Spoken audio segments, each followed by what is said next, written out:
Science میں اور قرآن میں ویسے تو خیر کوئی تفاوت نہیں ہے، اور اکثر جو قرآن نے جو حقائق پہلے بیان کیے ہیں سائنس ابھی ان کی تائید کر رہی ہے، لیکن ایک تفاوت یا فرق بڑا واضح ہے جو مجھے اکثر کھٹکتا رہتا ہے کہ اس کی اگر آپ توضیح کر سکیں سائنس کے حساب سے، اور میں چونکہ دماغ کا ڈاکٹر ہوں اس لیے، اور آپ بھی ڈاکٹر ہیں، آپ جانتے ہیں کہ اچھائی برائی، انسان کا نفس، انسان کی فکر، انسان کی جو مختلف اس کی جبلتیں ہیں اور ہر چیز جو ہیں وہ سب کچھ دماغ میں ہی ہے، اور اس کی فکر، اس کی سوچ، اس کی نفرت، اس کی اچھائی، ہر چیز جو سب چیزیں جو ہے دماغ میں ہی ہیں، اور یہ سائنس نے بڑی اچھی طرح واضح کر دی ہے، اس میں اب کوئی شک کی گنجائش نہیں رہے گی۔ لیکن اس کے برعکس مذہب جو ہے وہ قلب کے اوپر توجہ دیتا ہے اور ہر طرف قلب کا ذکر کیا جاتا ہے، تو اس میں اس تفاوت کا مجھے کچھ اگر آپ وضاحت کر سکیں تو۔ تشریف رکھیے، بہت اہم سوال ہے، اور سائل بھی چونکہ بہت پڑھے لکھے ہیں، سائنسدان ہیں، استاد ہیں، اس لیے بھی اس سوال کی اہمیت زیادہ ہے۔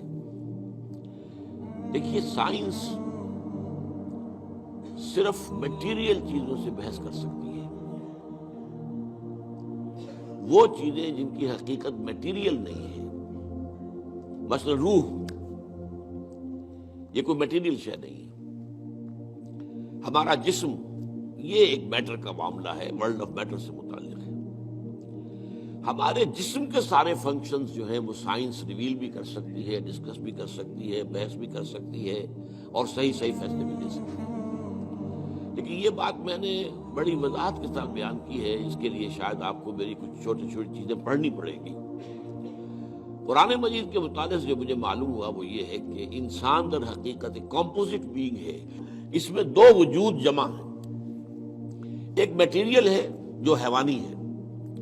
تو تمام کے تمام جتنے حیوانی انسٹنکٹس ہیں وہ ہمارے اندر موجود ہیں، کھانے کو چاہیے، اور جو بھی جو اینیمل انسٹنکٹس ہیں، کچھ آرام بھی چاہیے، کچھ بقائے نسل جو ہے تسلسل کے لیے وہ بھی کچھ چیزیں رکھ دی گئی ہیں، وغیرہ وغیرہ، تو یہ پورا انسان ہے۔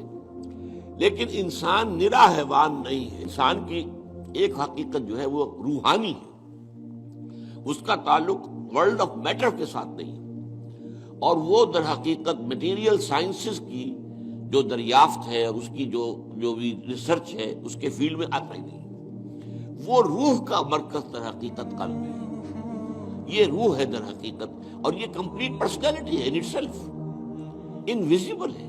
دیکھی نہیں جا سکتی، لیکن یہ ہے کہ یہ در حقیقت، اور اس کی تخلیق ہمارے ان جسموں کی تخلیق سے بہت پہلے ہوئی تھی، بہت پہلے، یعنی جس کو کہ یہ کہتے ہیں بگ بینگ۔ بگ بینگ سے میٹر اور میٹیریل یونیورس جو ہے اس کا آغاز ہوا ہے۔ پرائر ٹو دیٹ فرشتے اور ارواح انسانیہ اس سے پہلے پیدا کیے گئے، اور وہ نور سے پیدا کیے۔ انہی دنوں میں نے حدیث کے درس کے ضمن میں بھی اس کی تفصیل بیان کی، حدیث نمبر 4 جو 40 نبوی میں ہے۔ تو یہ روح اور حیوان میں جسم کا، اس کے ساتھ جان بھی۔ حیوان تب بنتا ہے جبکہ وہ انسان، وہ جو اس کا جسم اور جان دونوں سمجھے۔ عام مغالطہ ہمارے ہاں یہ ہے کہ یہ روح کے معنی ہے جان، نہیں، جان تو کتے میں بھی ہے، بلے میں بھی ہے، جان تو گھاس کا جو لگا ہوا ہے پتا، اگر وہ کٹا ہوا نہیں ہے اپنی جڑ سے تو اس میں بھی جان ہے۔ تو جان تو آپ کو معلوم ہے ہر شے کے اندر موجود ہے۔ اور یہ جو حدیث میں آتا ہے کہ جب رحم مادر میں امبریو جو ہے 120 دن کا ہوتا ہے تب اس میں روح پھونکی جاتی ہے، یعنی اس سے پہلے جو ہے 120 دن تو کیا وہ بے جان تھا؟ اب ظاہر بات ہے ڈاکٹر صاحب سے بڑھ کر کون جانے گا اس کو کہ وہ تو جو سپرمیٹوزوون تھا وہ بھی جاندار تھا، جو اووم آیا تھا ماں کا فیلوپین ٹیوب کے اندر وہ بھی جاندار تھا، دونوں کے ملاپ سے زائگوٹ بنا وہ بھی جاندار ہے۔ اور یہ ایک جو ہے نشو و نما پا رہی ہے چیز، جو کہ زندگی کی سب سے بڑی علامت ہے۔ وہ جو ہے 120 دن تک اس نے ڈیولپمنٹ کی ہے، جس کو قرآن مجید کہتا ہے نطفہ ہے، پھر نطفے کے بعد جو ہے وہ مضغہ ہے، علقہ ہے، ان ساری سٹیجز کے بعد پھر روح پھونکی جاتی ہے۔ وہ روح ہے در حقیقت کہ جو بہت آغاز میں پیدا کر دی گئی تھی، اور اس کے بعد اس کو ایک نیند سلا دیا گیا۔ اس کے بعد جیسے جیسے رحم مادر کے اندر وہ جنین تیار ہوتا ہے تو 120 دن کے بعد اس کی روح جو وہاں موجود ہے پہلے سے، پرائر ایگزسٹنس اس کی ہے، وہ لا کر اس میں پھونک دی جاتی ہے۔ یہ اصل میں حصہ دین کی حکمت کا ایسا ہے جو آج کل عام طور پر بالکل نگاہوں سے اوجھل ہو گیا۔ عام طور پر تو ہمارے اچھے اچھے علماء اور جدید مفکرین خاص طور پر روح کے علیحدہ وجود ہی کے قائل نہیں ہیں۔ اب یہ روح کا اگر علیحدہ وجود نہیں ہے تو آپ دیکھیے سورہ اعراف کے اندر فرمایا کہ تم سب نے ہم سے عہد کیا تھا الستو بربکم قالوا بلی، وہ کون تھے سب؟ ظاہر بات ہے اس وقت تک تو ابھی تمام انسان تو ایک وقت میں جمع نہیں ہو سکتے تھے، وہ تو یہ کہ عین اس وقت جبکہ وہ ارواح کے عالم کے اندر پیدائش ہوئی ہے، سب کے سب موجود تھے، حضرت آدم کی روح سے لے کر اور آخری آدمی جو انسان دنیا میں آئے گا اس کی روح، یہ سب موجود تھے، اور ان سے سوال ہوا الستو بربکم، اور جواب ہوا قالوا بلی۔ اور پھر ایک دن آئے گا قیامت کے دن، پھر تمام نوع انسانی پھر جمع ہوگی اللہ کے حضور میں،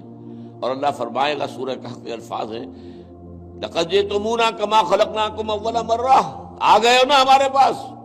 جیسے کہ ہم نے تمہیں پہلی مرتبہ پیدا کیا تھا۔ اب یہ پہلی مرتبہ کی پیدائش وہ ہے جو عالم ارواح میں ہوئی ہے، دوسری مرتبہ کی پیدائش وہ ہے جو اس عالم مادی کے اندر، یہ جو مٹیریل ورلڈ کے اندر پیدا ہوئی ہے۔ میری پیدائش 76 برس پہلے ہوئی ہے، اس سے پہلے میرے اس جسم کا وجود کوئی نہیں تھا، میری روح موجود تھی، اگرچہ وہ ایک جگہ پر اللہ تعالیٰ کے ہاں ایک کسی سٹور کے اندر تھی لیکن موجود تھی۔ تو دل اصل میں مرکز ہے روح کا، اور روح ایک کمپلیٹ انڈیپینڈنٹ پرسنالٹی ہے، اس کا تعقل بھی ہے، یہ دیکھتی بھی ہے، بغیر ان آنکھوں کے دیکھتی ہے، روح براہ راست دیکھتی ہے، روح جو ہے وہ براہ راست سنتی ہے۔ اور آج ہمارے ہاں ڈاکٹر صاحب بھی اس کی تائید کریں گے، جو ایکسٹرا سینسری پرسیپشن کا تصور آیا وہ کہاں سے آیا؟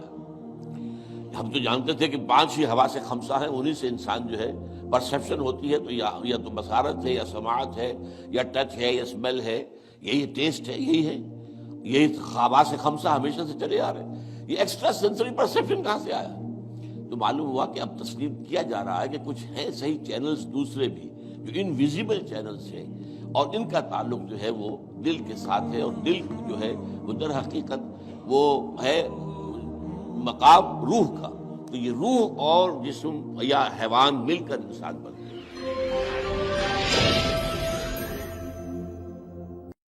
دین کی بات پھیلانا صدقہ جاریہ ہے، ثواب کی نیت سے ویڈیو کو شیئر ضرور کیجیے۔ جزاک اللہ۔